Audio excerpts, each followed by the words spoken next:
সরকারি চাকরিতে কোটা ব্যবস্থা বাতিলের দাবিতে দীর্ঘমেয়াদে আন্দোলনের প্রস্তুতি নিচ্ছে বাংলাদেশের বিশ্ববিদ্যালয় ও কলেজের শিক্ষার্থীরা। গঠন করা হয়েছে বিশ্ববিদ্যালয় শিক্ষার্থীদের নিয়ে 65 সদস্যের একটি কমিটি।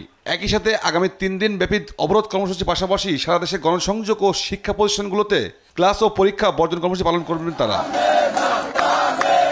এমন পরিস্থিতিতে সকালে আওয়ামী লীগের কেন্দ্রীয় কার্যালয়ে ঢাকা মহানগর উত্তর দক্ষিণ ঢাকা জেলা আওয়ামী লীগ এবং সহযোগী ভ্রাতৃপ্রতিম সংগঠনের শীর্ষ নেতাদের সাথে যৌথ সভা অনুষ্ঠিত হয়।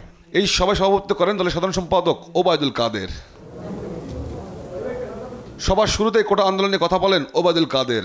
সব পক্ষের মতামত নিয়ে আপিল বিভাগ বাস্তবসম্মত সিদ্ধান্ত নেবে বলে আশা করেন ওবায়দুল কাদের। পেনশন আন্দোলন নিয়েও কথা বলেন আওয়ামী লীগ সাধারণ সম্পাদক। তিনি জানান, বিশ্ববিদ্যালয় শিক্ষকদের সাথে আনুষ্ঠানিক বৈঠক না হলেও তাদের সাথে যোগাযোগ আছে। এটা খুব জটিল বেশি সমস্যা না।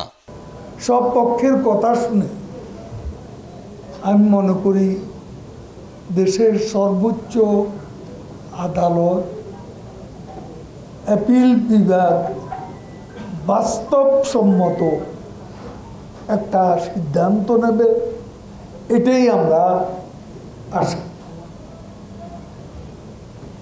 এবং ওই পর্যন্ত ধৈর্য ধারণ করার জন্য আমরা সংশ্লিষ্ট সবাইকে অনুরোধ করব।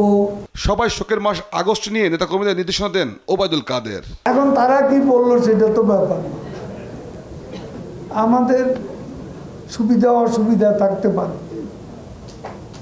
আমরা তাদেরকে তাদের প্রতি কোনো প্রকার অসম্মান তো আমরা করছি না।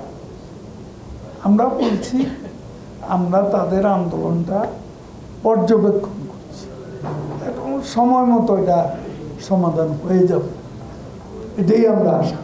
তৌফিক মাহমুদ মুন্না, দেশ টিভি, ঢাকা। শুনানি করে বলছে যে আমাদের